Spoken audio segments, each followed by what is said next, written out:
da verdade. Na terceira epístola de João, versículo 1 e 2. O tema da mensagem desta noite é a graça de Deus concedida às igrejas da Macedônia. Esta é a mensagem que o Espírito traz para todos nós nessa noite especial de quarta-feira. Diz assim a palavra: o presbítero ao amado Gaio, a quem eu amo na verdade. Amado, acima de tudo, faço votos por tua prosperidade e saúde, assim como é próspera a tua alma. Pois fiquei sobremodo alegre pela vinda de irmãos e pelo seu testemunho da tua verdade, como tu andas na verdade. Não tenho maior alegria do que esta, a de ouvir que meus filhos andam na verdade. Oremos ao Senhor agora.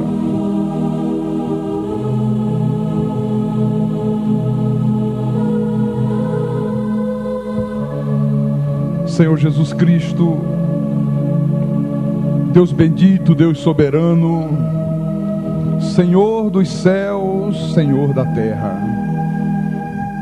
É com alegria, com prazer que nós nos reunimos aqui nesse santo lugar, nesta noite especial de quarta-feira, meu Deus, para ouvir a tua voz, para recebermos do teu Espírito o alimento sólido, a direção para nossas vidas, porque a tua palavra, ela ilumina os nossos caminhos.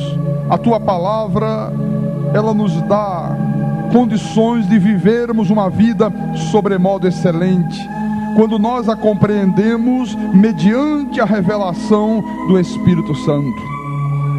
E esta igreja, Senhor, ela tem a revelação de Deus. Ela é dispenseira dos mistérios do Pai. Esta igreja, ela anuncia as boas novas do Evangelho das insondáveis riquezas de Cristo. E que nesta noite, Senhor, a mensagem que o Teu Espírito Santo entregou ao anjo da igreja venha operar profundas transformações na vida dos Teus eleitos. Venha operar milagres, sinais, prodígios, para que o Teu nome seja glorificado. Nesta hora, nós ativamos a mente de Cristo no Teu povo e rechaçamos, ó Deus, toda e qualquer altivez, todo e qualquer sofisma, toda e qualquer fortaleza que se levante contra o conhecimento da Tua verdade. E tudo isso nós fazemos em nome de Jesus. E que todo o povo do Senhor que crê, diga amém e amém. Graças a Deus, graças a Deus, graças a Deus. Então, meus amados irmãos, minha família espiritual, povo de propriedade exclusiva do Deus Todo-Poderoso. O pastor da igreja hoje ocupa o púlpito para trazer uma mensagem que eu reputo de fundamental importância para que nós todos possamos viver a vida abundante que Jesus Cristo nos prometeu. O Senhor Jesus disse: eu vim para que vocês tenham vida, mas não uma vida comum, não uma vida como qualquer pessoa vive nesse mundo. Ele disse: mas vida com abundância. Quer dizer que Deus tem para nós, os eleitos, os seus filhos, os seus escolhidos, os seus predestinados, uma vida abundante, uma vida plena.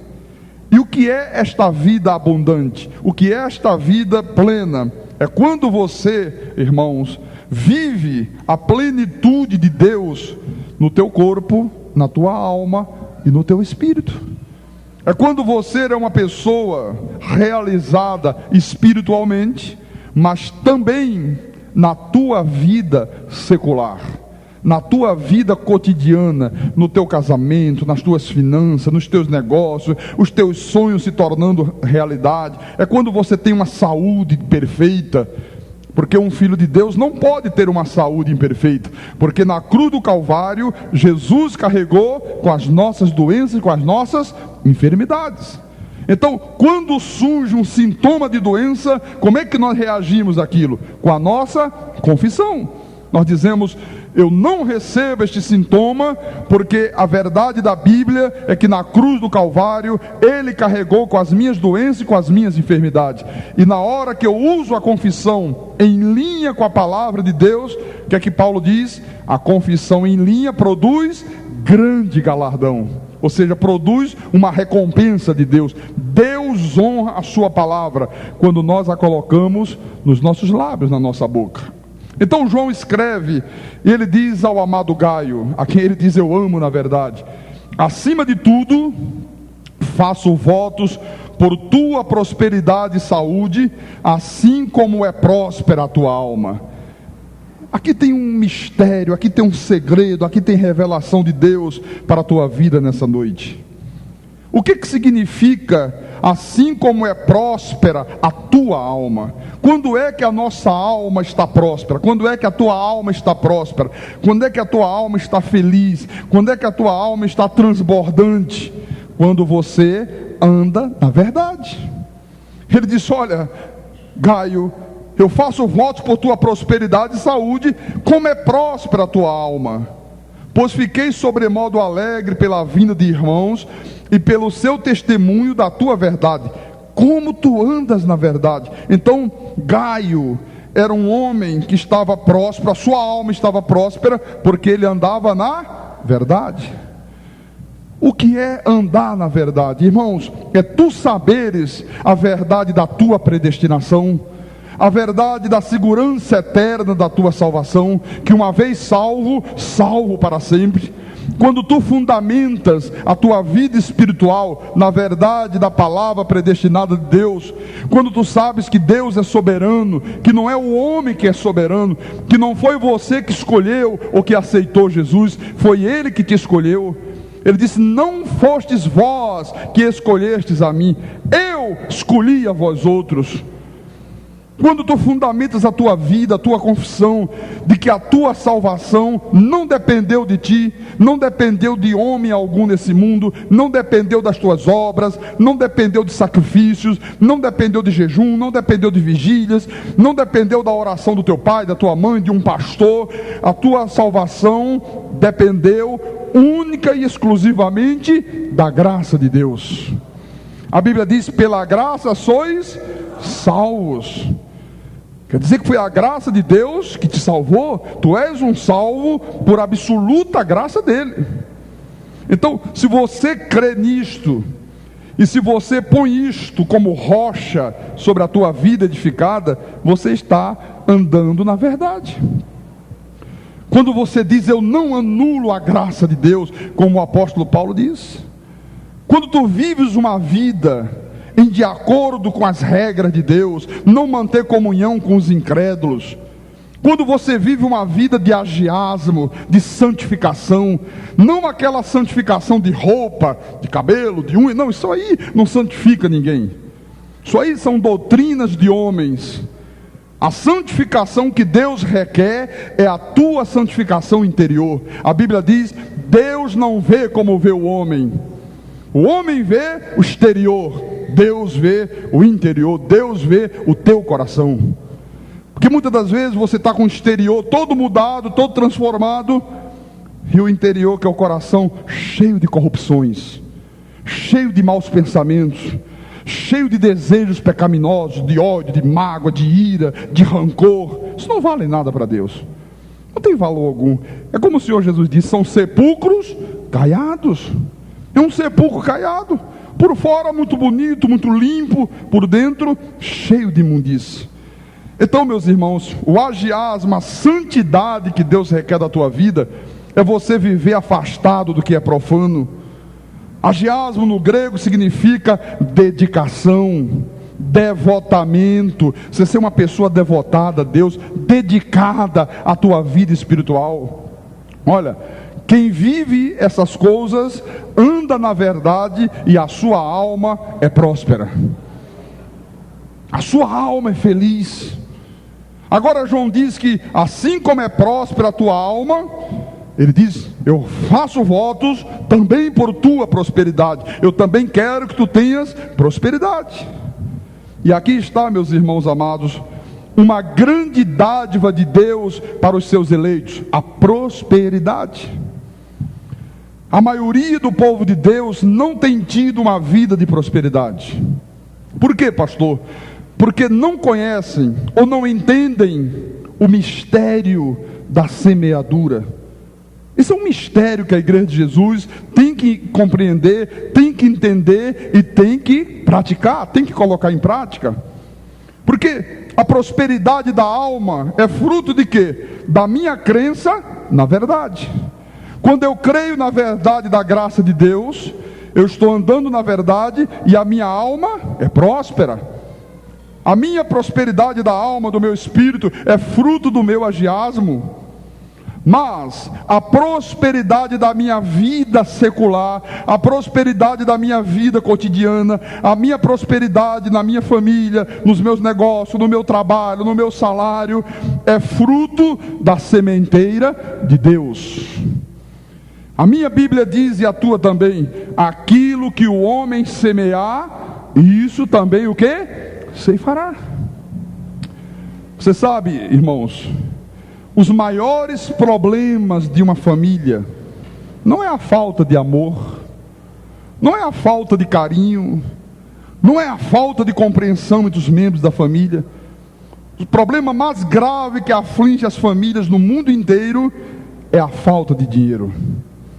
A crise financeira, a falta de dinheiro tem sido não apenas um dos mais graves problemas que atinge a maioria das famílias, mas também é a causa da maioria dos conflitos que atinge o homem moderno. Pessoas aí angustiadas, nervosas, depressivas, pessoas vivendo a poder de remédios controlados, pessoas fazendo bobagem por causa de crise financeira. Então você já percebeu com muita clareza que é possível uma pessoa estar com a sua vida espiritual próspera, porém não está desfrutando de prosperidade na vida material. E quando isto acontece, você não tem vida abundante. A vida, para ser abundante, tem que ser, irmãos, tem que fechar esse triângulo: saúde, paz e prosperidade. Diga: saúde, paz e prosperidade. Se você tem paz, se você tem saúde e não tem prosperidade, não tem vida abundante. E o que é pior, a falta da prosperidade vai causar doenças e vai tirar a paz. Ainda destrói as outras duas coisas que você construiu. Então, para que nós possamos entender o que significa isso que Deus está nos falando nessa noite, eu quero ensinar ao povo do Senhor, aos eleitos de Deus, o segredo para você viver uma vida de prosperidade. A tua alma já está próspera. Hoje tu já estás seguro, tranquilo. Hoje, depois da revelação da graça de Deus, você tem a tua alma feliz. Você sabe que é um eleito. Você sabe que o teu nome está no livro da vida. Ninguém pode mais apagar. Você sabe que o maligno não te pode mais tocar. Você sabe que Jesus, com uma única oferta, te aperfeiçoou para sempre. Tu estás perfeito. Ele te chamou, Ele te justificou, Ele te glorificou. Enfim, a Bíblia diz: todas as coisas que conduzem à vida e à piedade já nos foram o quê? Doadas. Então Ele já doou tudo. O teu espírito está perfeito em Deus, absolutamente perfeito. Todavia, nós temos uma vida cotidiana onde nós necessitamos, é fundamental que nós tenhamos o quê? Prosperidade. Você tem que ter prosperidade na tua vida. Então vamos abrir em Provérbios, no livro de Provérbios, capítulo 3, Provérbio 3, versículo 9 e 10. Salomão escreve e ele diz assim: honra ao Senhor com os teus bens e com as primícias de toda a tua renda. Olha só, irmãos, honra ao Senhor com os teus bens e com as primícias de toda a tua renda. O que significa honra ao Senhor com os teus bens?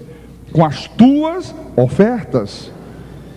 E ele diz, e também com as primícias. O que são essas primícias de toda a renda? Os dízimos. Então, a Bíblia manda que eu, que você, que nós, os filhos de Deus, temos que honrar a Deus.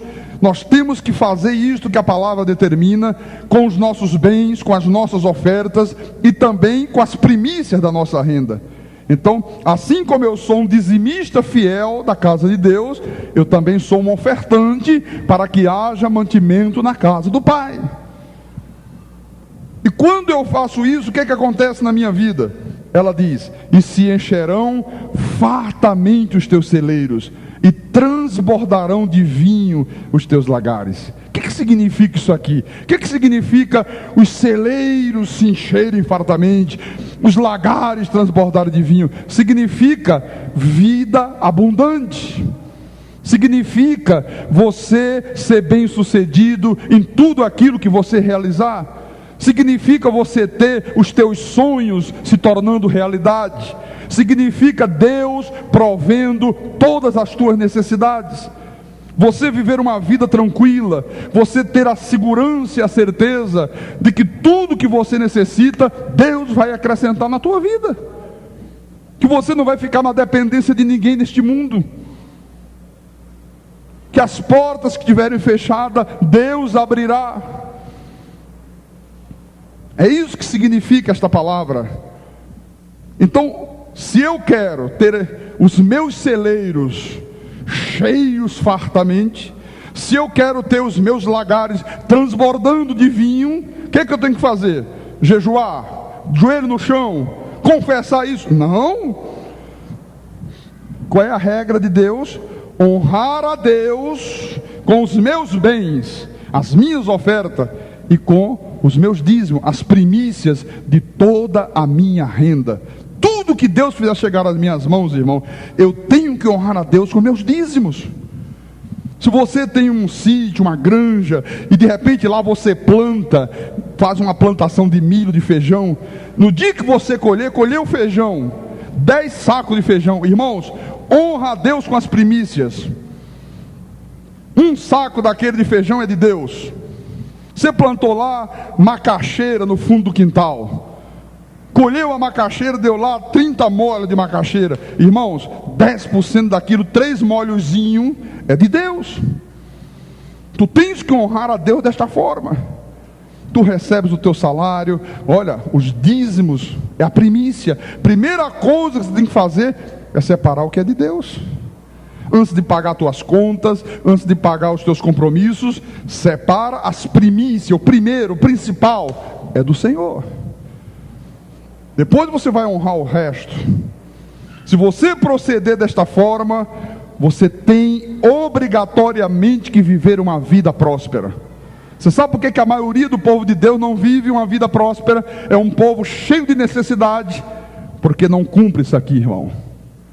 Tem medo de obedecer o que a Bíblia manda. A maioria do povo de Deus trata Deus como se fosse mendigo. São avarentos. Eu recebo telefonemas de irmão de outra denominação: pastor, o dízimo é da lei, né? Olha, quando uma pessoa está preocupada em saber se o dízimo é da lei, é porque ela não quer dar dízimo na sua igreja. Está louco para descobrir uma brecha para não obedecer a Deus com aquilo. Não, o dízimo não é da lei. Dízimo foi instituído por Deus quando não havia lei alguma. Como é que vai tirar dízimo da igreja se Deus estabeleceu que o dízimo e a oferta é que mantém a igreja? Se tirar, quem vai manter? Se Deus quis assim, se Deus determinou desta forma. Veja que eu vou te mostrar agora em Gênesis capítulo 14, versículo 18 a 20. Você sabe que o primeiro dizimista que houve na face da terra, quem foi? Abraão. Não havia ainda lei, estavam vivendo uma outra dispensação. E um dia Abraão voltou, ele vinha de uma guerra, de uma luta, ele tinha conquistado uma grande vitória, e diz assim, versículo 18, Gênesis 14, versículo 18: Melquisedeque, rei de Salém, trouxe pão e vinho, era sacerdote do Deus Altíssimo. Abençoou ele a Abraão e disse: bendito seja Abrão pelo Deus Altíssimo, que possui os céus e a terra, e bendito seja o Deus Altíssimo, que entregou os teus adversários nas tuas mãos. E de algumas coisas lhe deu Abrão o dízimo. Ah, não foi de algumas coisas? Não. E de tudo lhe deu Abrão o dízimo. Olha, irmãos amados, quem era este personagem chamado Melquisedeque? Quem era Melquisedeque? Eu passei toda a minha vida espiritual, até a revelação da graça de Deus, sem saber quem era este Senhor aqui. De repente, um dia vem Abraão de uma luta, derrotou lá os reis inimigos, pegou todas as riquezas dos seus adversários, retornou, e aparece Melquisedeque diante de Abraão, e Abraão entrega a esse personagem os dízimos de tudo aquilo que Deus lhe havia dado. Quem era esse personagem? Eu vou te mostrar no livro de Hebreus. Vamos agora voltar para a palavra da graça. Hebreus capítulo 6, versículo 20. Diz assim: onde Jesus, como precursor, entrou por nós, tendo se tornado sumo sacerdote para sempre, segundo a ordem de Melquisedeque. Isto é Paulo falando. Capítulo 7. Porque este Melquisedeque, rei de Salém, sacerdote do Deus Altíssimo, que saiu ao encontro de Abraão quando voltava da matança dos reis e o abençoou, para o qual também Abraão separou o dízimo de tudo. Primeiramente se interpreta rei de justiça, depois também é rei de Salém, ou seja, rei de paz. Sem pai, sem mãe, sem genealogia. Olha que coisa interessante. Melquisedeque, rei de justiça, rei da paz. Não tinha pai, não tinha mãe, não tinha genealogia, não teve princípios de dia, não teve fim de existência. Quem é que não tem pai? Quem é que não tem mãe? Quem é que não teve princípio de dia? Quem é que não tem fim de existência? Deus. Ele é o alfa e o ômega. Entretanto, feito semelhante ao Filho de Deus, permanece sacerdote perpetuamente. Você sabe quem era essa pessoa aqui, irmãos? Era a primeira encarnação de Deus. Antes de Deus se encarnar como Jesus, como Filho, Deus se encarnou como Melquisedeque. E foi a ele que Abraão deu o dízimo de todos os despojos.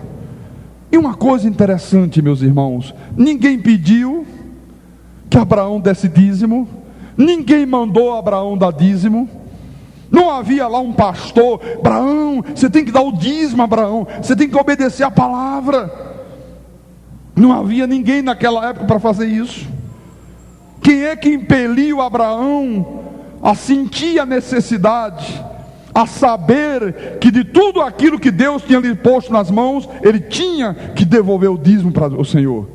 Quem fez isso? O Espírito Santo de Deus. O Espírito Santo trabalhou na mente, no coração de Abraão e disse: Abraão, para tu seres um homem próspero, tu tens que honrar a Deus com aquilo que Deus pôs nas tuas mãos.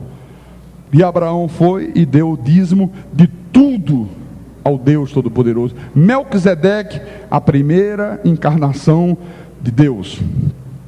Vamos voltar para o livro de Gênesis. Volte lá atrás um pouquinho, no capítulo 15, versículo 1. Olha o que aconteceu depois deste episódio. Veja a importância do que eu estou te mostrando nessa noite, irmãos. Veja o quanto é importante o que eu estou te mostrando aqui. Depois destes acontecimentos, veio a palavra do Senhor a Abrão numa visão e disse: não temas, Abrão, eu sou o teu escudo, e o teu galardão será sobremodo grande. Olha o que Deus falou para Abraão, irmãos. Veja, o teu galardão, quer dizer, a tua recompensa, a tua colheita, a tua ceifa, será sobremodo grande. Mas aqui diz, depois destes acontecimentos. Que acontecimentos? Dele pegar o dízimo de tudo que Deus tinha lhe posto as mãos, entregue a Melquisedeque, que era o próprio Deus. O povo de Deus não crê nisto aqui. Eles acham que quando o pastor fala de dízimo e de oferta, está mercadejando a palavra. Semana o irmão ligou para a rádio e fez uma pergunta, o diácono Jair passou para mim um papelzinho. O pastor chegou aqui no programa de rádio e pediu para as pessoas ajudarem a pagar o programa. Não é a mesma coisa que as seitas fazem?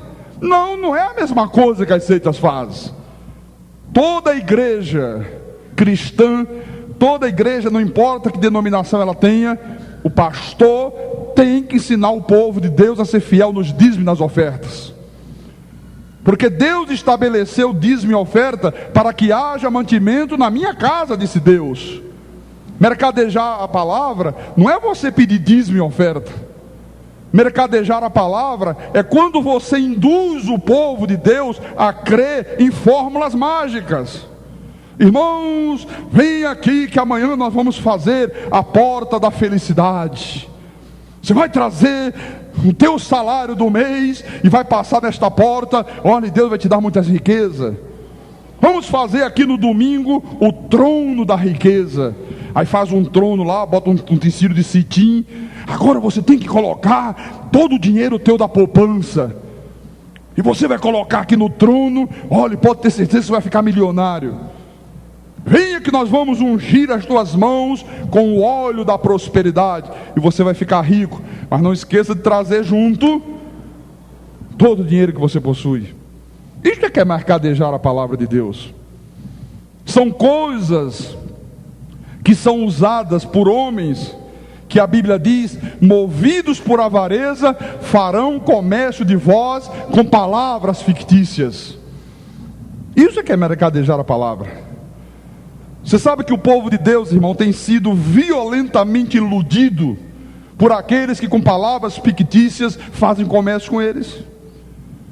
Aqui eu estou te ensinando com sinceridade a maneira correta de você proceder para com Deus, para que você tenha direito ao fruto da sementeira de Deus. Aqui eu não estou te iludindo com palavras fictícias. Aqui eu não estou dizendo para você, olha irmãos, se você tem uma doença, coloque dentro do envelope R$200 e faz um pedido a Deus pela cura, que eu vou orar e Deus vai ver a tua fé por causa do dinheiro e vai te curar. Isso é comércio com o povo do Senhor. O teu filho está viciado, então põe lá dentro do envelope 177,77 e põe lá o nome do teu filho e Deus vai libertar do vício.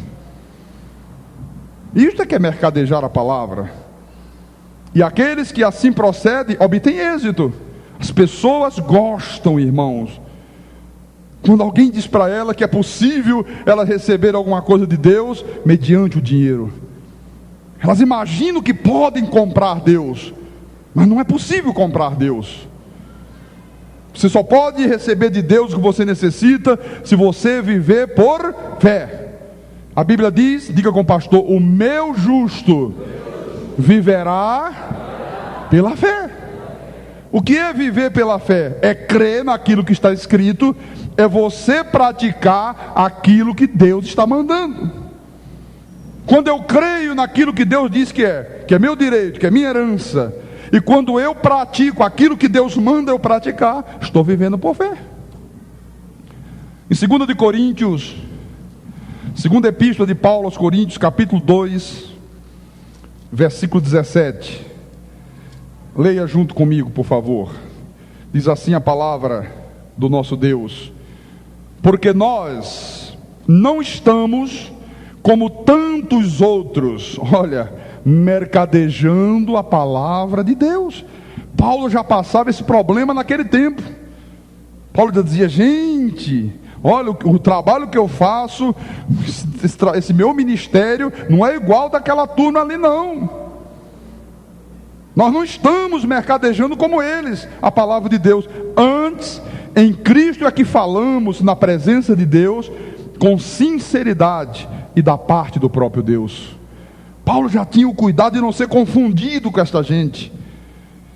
Capítulo 9, na mesma epístola, versículo 6. Ele diz: e isto afirmo: aquele que semeia pouco, pouco também ceifará. E o que semeia com fartura, com abundância ceifará. Irmãos, isto aqui é a matemática mais correta que existe. Claro e evidente. Quem semeia pouco vai colher pouco. Se você pega lá e planta 30 sementes de milho, 30 carocinhos de milho, quantos pés de milho vão nascer? 10 pés de milho, né? Vamos supor que cada pezinho daquele lá dê 10 espigas. 10 vezes 10, 100 espigas. O outro irmão lá, não, 10 pezinhos é muito pouco. Enche o terreno dele e planta lá 100 caroços. Imagina, quem vai colher mais? Quem plantou 10 ou quem plantou 100? Quem plantou 100. Isso é lógico, absolutamente lógico. Pastor, o que significa aquele que semeia pouco se fará, e o que semeia com fartura, com abundância também se fará? Quando é que eu não estou semeando pouco? Quando é que eu estou semeando com fartura? Irmãos, é quando você não trata Deus como mendigo. Porque há pessoas que tratam Deus como mendigo. Como é que as pessoas procedem lá fora? Quando põem, quando colocam, aí tiram lá uma moedinha de menor valor que tem e dá. Aí vou em frente. 10 centavos, 5 centavos. Quando alguém, não é difícil alguém dar R$1 para um mendigo. Muito difícil. Alguém bate na porta e diz assim: por favor, estou com fome, daria para você me arranjar um pedaço de pão? Normalmente as pessoas fazem assim: ô fulano, vê se sobrou pão de ontem aí. Aí quer dar o pão de ontem para a pessoa que está pedindo. Ela não dá o de hoje. Se é na hora do almoço: moça, por favor, um pratinho de comida. Se a família não almoçou ainda, olha, volta daqui uma meia hora. Aí espera todo mundo almoçar e diz: olha, junta aí o resto do prato. Olha, fulano ali deixou muito arroz, muito feijão. Junta aí, faz um pratinho e dá para ele, e dá as sobras. Você não vê uma pessoa dizer: oh, claro, vou te dar um prato de comida, serve lá ele primeiro, bota lá e serve. Sempre dão as sobras. Tem gente que faz a mesma coisa com Deus. Tem gente que acha que Deus é mendigo, não honra a Deus como deveria honrar. Então Paulo diz: olha, quem procede desta forma sempre vai ceifar pouco, nunca vai ter direito a uma vida abundante.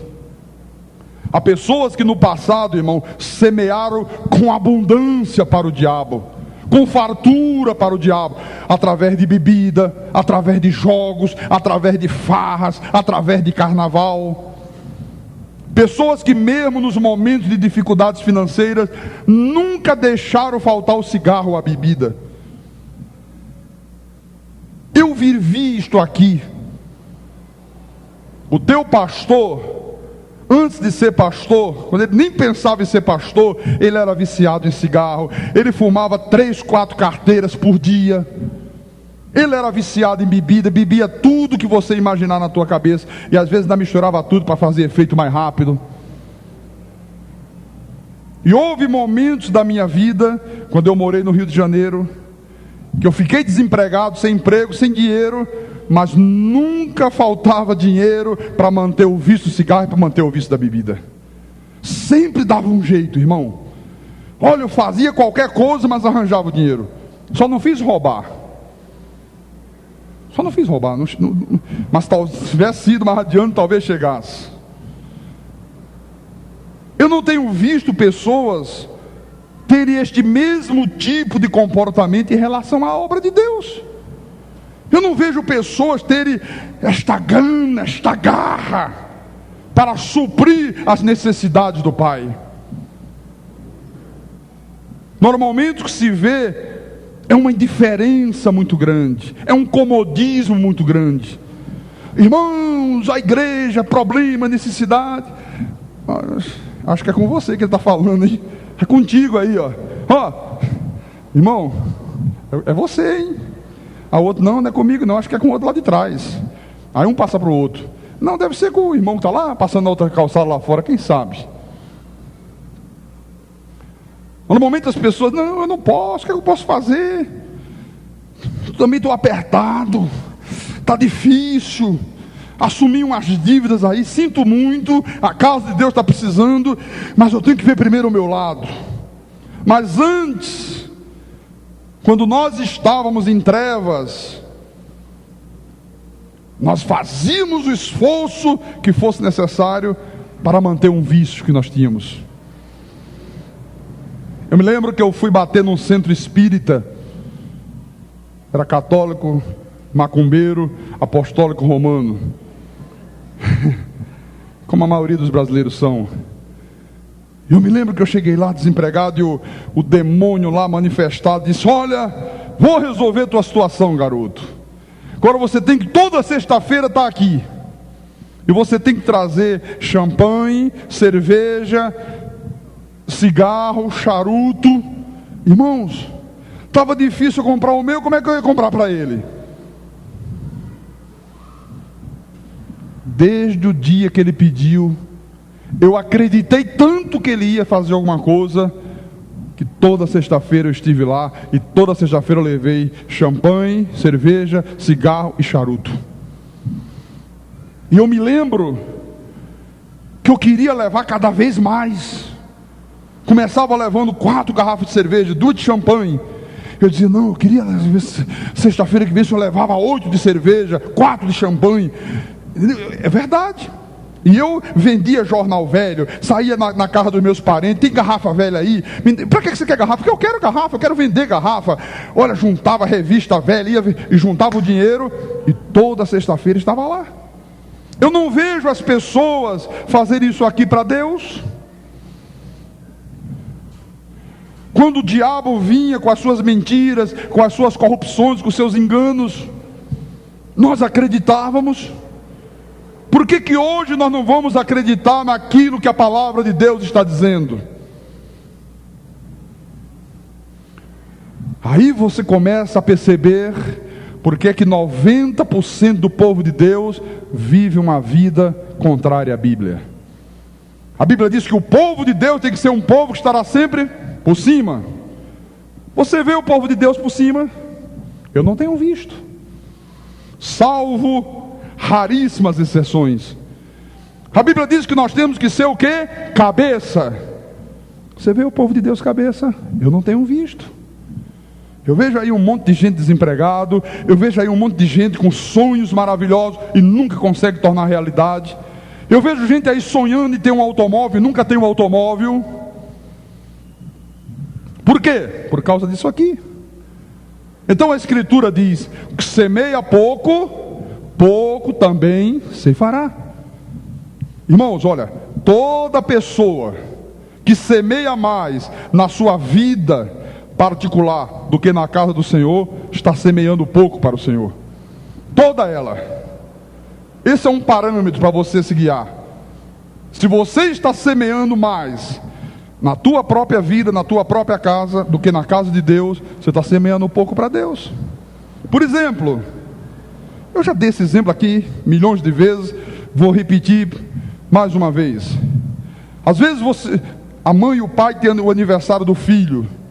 Chegou o aniversário, 14 anos, 12 anos, 15 anos. Ai meu Deus, não posso deixar passar em branco. Toda mãe gosta disso. A minha esposa não deixa passar um aniversário em branco. Tem que fazer alguma coisa, um bolinho, não sei o que. Eu nem gosto muito, mas ela gosta. Todo pai, toda mãe é assim. Não, é o aniversário.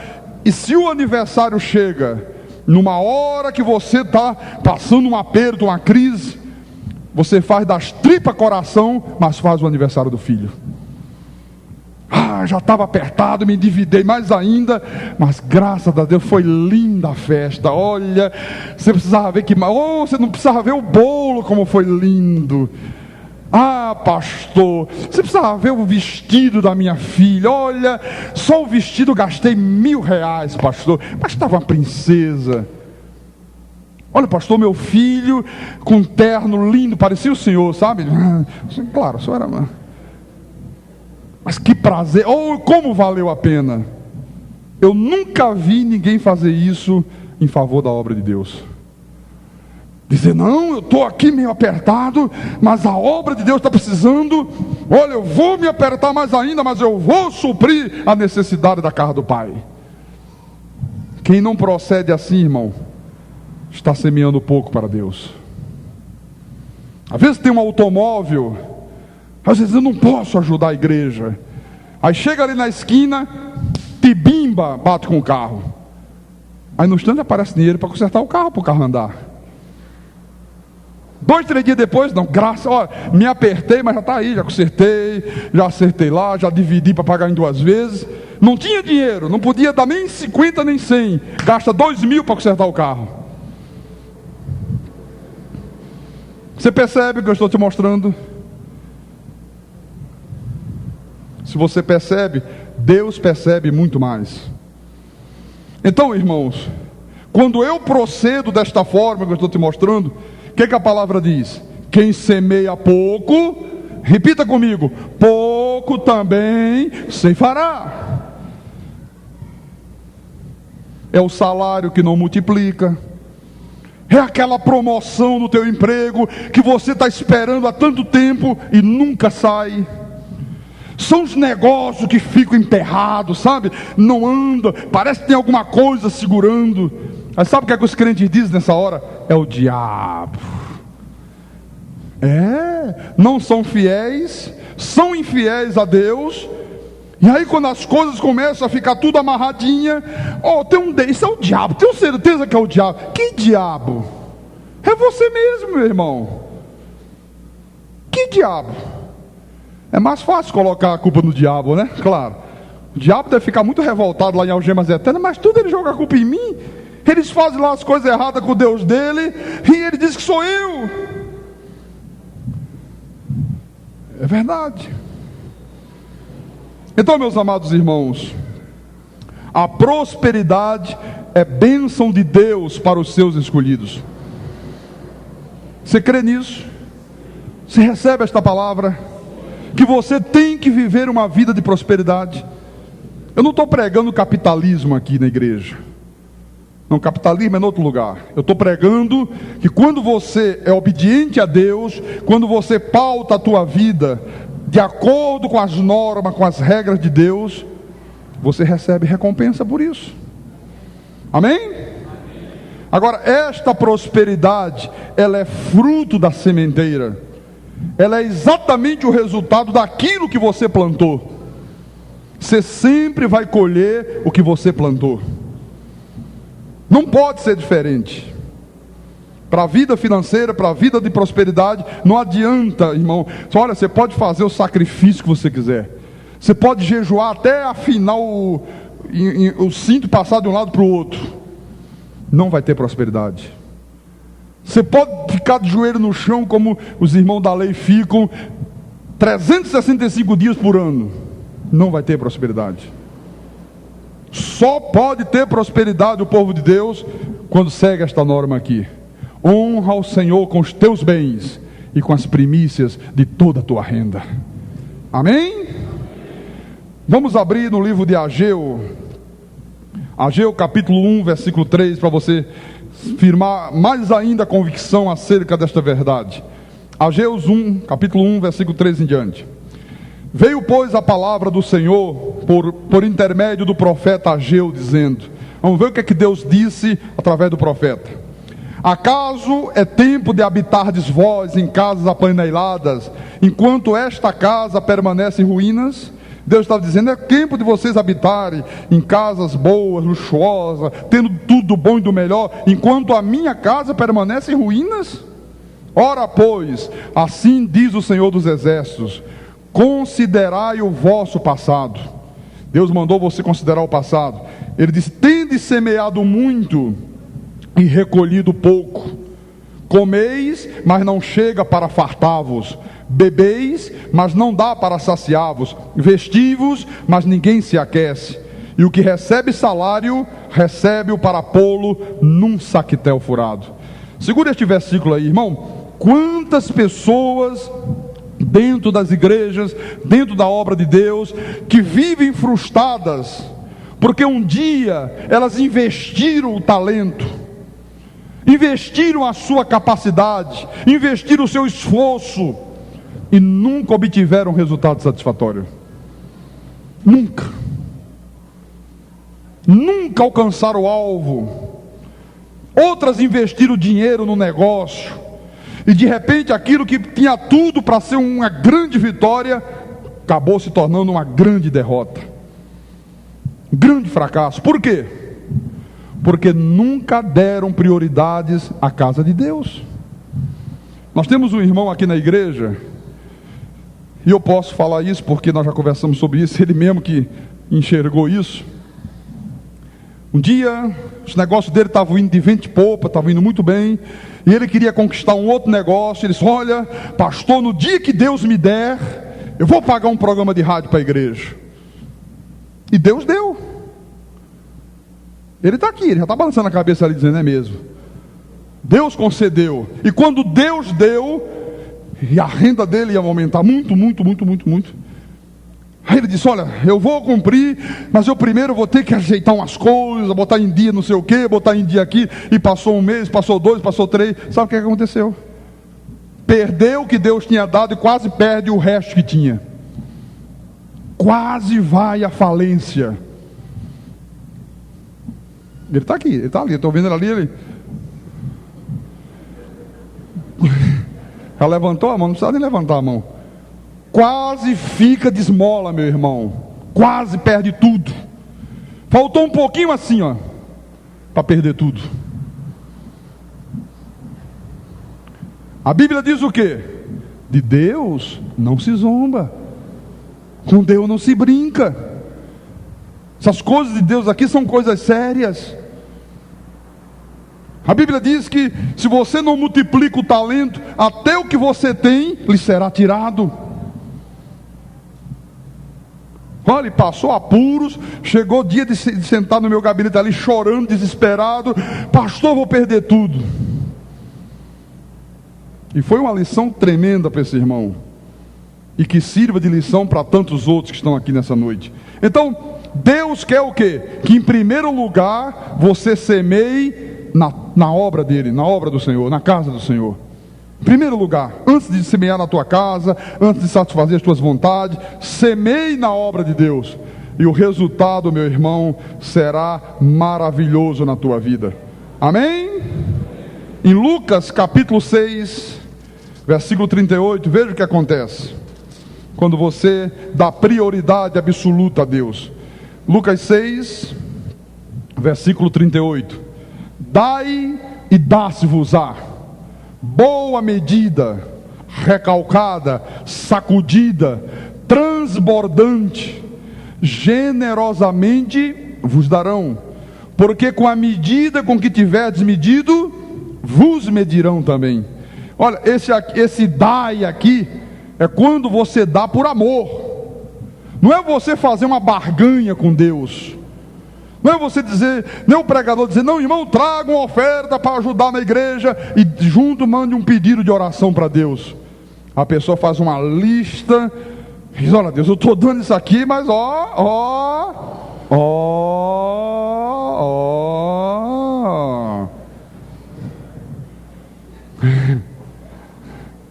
E chega depois e fica: não estou entendendo, eu dou meu dízimo, dou minha oferta, só que a lista que eu dou para ele não responde.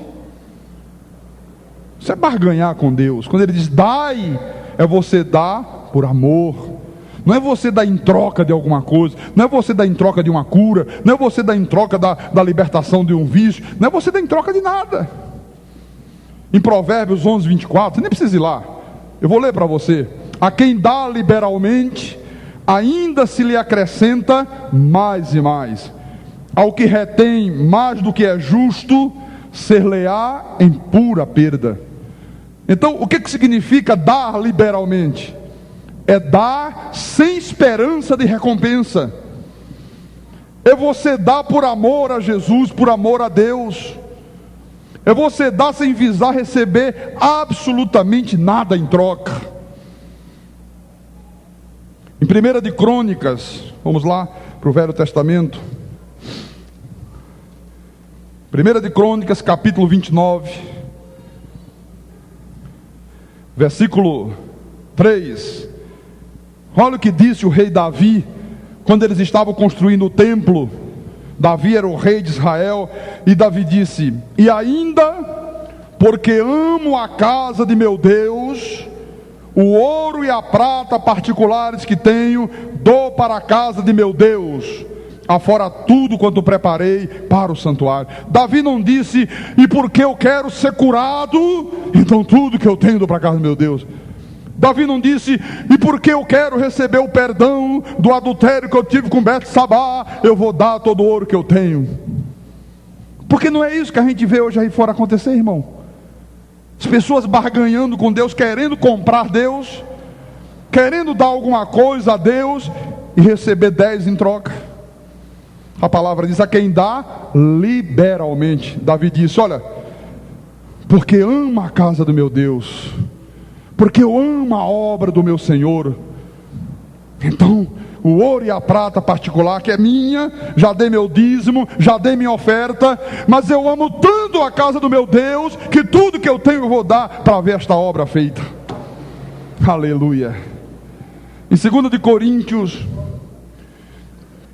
segunda epístola aos Coríntios, que foi exatamente o tema da nossa mensagem hoje, saiu exatamente daqui, capítulo 8, versículo 1 a 6. O tema da mensagem é a graça de Deus concedida às igrejas da Macedônia. Havia um problema na igreja de Jerusalém. A igreja de Jerusalém estava passando por sérias dificuldades. Já naquele tempo havia essa coisa de passar dificuldades. E Paulo vai à igreja da Macedônia pedir ajuda, pedir oferta para outra igreja. Você já imaginou, irmão? De repente alguém entrasse ali, Assembleia de Deus aqui da esquina: olha, vim pedir os irmãos aqui uma ajuda para Cristo Vive. Alguém daria? Ninguém daria. Paulo foi à igreja da Macedônia pedir para a igreja de Jerusalém. Diz assim: também, irmãos, vos fazemos conhecer a graça de Deus concedida às igrejas da Macedônia. Olha, aqui tem uma revelação. Eu fiquei meditando sobre isso aqui. Digo: meu Deus, qual foi a graça que foi concedida? Paulo está dizendo: a graça de Deus foi concedida à igreja da Macedônia. Ele diz: porque no meio de muita prova de tribulação, olha, a igreja estava passando por uma grande prova de tribulação, manifestaram abundância de alegria, e a profunda pobreza deles, era uma igreja profundamente pobre, superabundou em grande riqueza da sua generosidade. Olha, Paulo foi pedir ajuda e chegou, encontrou uma igreja passando grandes provas de tribulação, mas mesmo no momento de grande tribulação, eles ficaram profundamente alegres quando Paulo falou: eu vim pedir ajuda a vocês para a igreja de Jerusalém. Eles eram profundamente pobres, mas a profunda pobreza deles superabundou em grande riqueza da sua generosidade. Às vezes eu percebo isso aqui na igreja, irmãos. Às vezes as pessoas mais carentes são as que mais socorrem a obra. Às vezes quando eu espero irmãos que eu sei que tem mais condições, que tem salários melhores, que tem empresa, tem isso, tem aquilo, não socorrem. E às vezes vem lá uma pessoa uma esposa que depende da mesada do marido, e socorre mais do que os outros. Uma igreja profundamente pobre superabundou em grande riqueza de generosidade. Paulo diz: porque eles, testemunho eu, na medida de suas posses, e mesmo acima delas, se mostraram voluntários, pedindo-nos com muitos rogos a graça de participarem da assistência aos santos. Irmãos, a igreja era pobre, ajudou a igreja de Jerusalém acima das condições deles, voluntariamente suplicaram a Paulo a graça de participar daquele ofertório. Paulo, por favor, eu quero participar. Isso é uma graça maravilhosa. Então, quando Deus permite que necessidades aconteçam no nosso meio, irmãos, tu tens que ver isto como uma graça de Deus, Deus te dando a oportunidade de tu colocar em prática aquilo que a palavra dele diz que tu tem que fazer. É isso que Paulo diz aqui no início.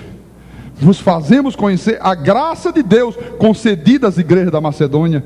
Ele não foi pedir ajuda na igreja de Éfeso, ele não foi pedir à igreja de Tessalônica, ele não foi pedir à igreja dos Colossenses, ele foi pedir às igrejas da Macedônia. Ele disse: olha, isso é uma graça maravilhosa, Deus escolheu vocês, isso é uma dádiva de Deus para vocês. Esta oportunidade que Deus está dando é para Ele fazer superabundar grande riqueza no meio de vocês. E não somente fizeram como nós esperávamos, mas também deram-se a si mesmos, primeiro ao Senhor, depois a nós, pela vontade de Deus. O que nos levou a recomendar a Tito, que como começou, assim também complete esta graça entre vós. E não somente fizeram como nós esperávamos. Que coisa, hein? Como nós esperávamos. Você sabe, irmãos, eu não vejo a hora de eu poder abrir a minha boca e dizer aqui nesta igreja: e fizeram não apenas como nós esperávamos, mas acima daquilo que nós necessitávamos. Não vejo o dia de chegar aqui: irmãos, nós temos aqui uma despesa de tantos mil reais, vamos trabalhar para domingo a gente ter. E chegar no domingo, que os irmãos lá dentro conferiu o ofertório e dizer: pastor, veio o que estava precisando e ainda sobrou tanto. Eu vou dizer: glória a Deus, vamos pagar e vamos construir as coisas que está faltando aqui atrás na igreja. Foi isso que aconteceu na igreja da Macedônia. Paulo disse: olha, superou as minhas expectativas. Às vezes nas igrejas a necessidade é de X, chega na hora, veio 1/5 do X. Ai meu Deus, e agora? Como é que vai ser? E lá vem confusão. E aí a igreja fica uma igreja mirrada, um povo que não prospera, um povo que não é vitorioso, um povo que não consegue êxito, um povo que não consegue ser posto sobre o muito. Esta é a verdade. Amém? Olha, eu não vejo a hora disso acontecer na nossa igreja, meus amados irmãos. E eu quero terminar a mensagem desta noite voltando para a 1 de Crônicas. Vamos voltar. Capítulo 29, versículo 12. Davi disse: riquezas e glórias vêm de ti, tu dominas sobre tudo, na tua mão há força e poder, contigo está o engrandecer e a tudo dá força. Olha, irmãos, quem engrandece, quem dá força, quem é? É Deus. Não é o presidente da república, não é o governador, não é o prefeito, não é o deputado, não é o vereador que vai te engrandecer. Só quem pode engrandecer um eleito de Deus é o próprio Deus. É o próprio Deus que vive em nós, irmãos, que é dono de todas as riquezas e de bem duráveis. Se Deus estiver nos teus negócios, se Deus for o primeiro na tua vida, se você honrar a Deus, tu vais prosperar todos os dias da tua existência. Os teus sonhos se tornarão realidade. Os teus sonhos se tornarão realidade. Deus quer fazer coisas grandes na tua vida, meu irmão. Não te satisfaça em continuar vivendo essa vidinha mirrada. Não te satisfaça em viver uma vida igual a qualquer incrédulo lá fora. Tu tens que viver como filho do rei neste mundo. As pessoas têm que olhar para você e dizer: tremendo, Deus verdadeiramente age na vida dele. Elas têm que ver Deus operar sinais, milagres, poderes maravilhosos na tua vida. Tu tens que ter bom emprego, tu tens que ter uma boa renda. Você hoje tem uma microempresa pequenininha, amanhã pode se tornar uma gigantesca empresa. Você hoje é um simples auxiliar de escritório lá no banco, amanhã Deus pode te colocar como diretor do banco. Você crê nisso, meu irmão? Eu creio que Deus pode fazer isso. Você hoje tem um carrinho que faz um fretinho para lá, amanhã Deus pode te dar uma frota. Qual é o segredo para isso, pastor? Honra ao Senhor com os teus bens e com a primícia de toda a tua renda. Esta fórmula. Basta fazer isto, basta honrar a Deus, basta colocar Deus em primeiro plano, e você verá a glória de Deus se manifestar em todos os teus dias. Você verá milagres extraordinários, irmãos. O mundo saberá que o Deus que tu serves é o Deus dono de todo o ouro e de toda a prata, que é Ele que engrandece, é Ele que te faz dominar sobre tudo, é Ele que te dá força, é Ele que te põe por cabeça, é Ele que te põe sobre o muito, é Ele que supre todas as tuas necessidades em Cristo Jesus. Esta é a palavra que o Espírito de Deus me concedeu para que eu trouxesse à igreja nesta noite. E se Deus mandou que eu trouxesse essa mensagem, irmãos, tem coisa grande de Deus preparada para você. Deus está falando com pessoas aqui nesta noite, através desta mensagem. Coisas grandes do Senhor vão acontecer, em nome de Jesus. Quem tem ouvidos para ouvir, que ouça o que o Espírito Santo falou com a igreja. Aleluia.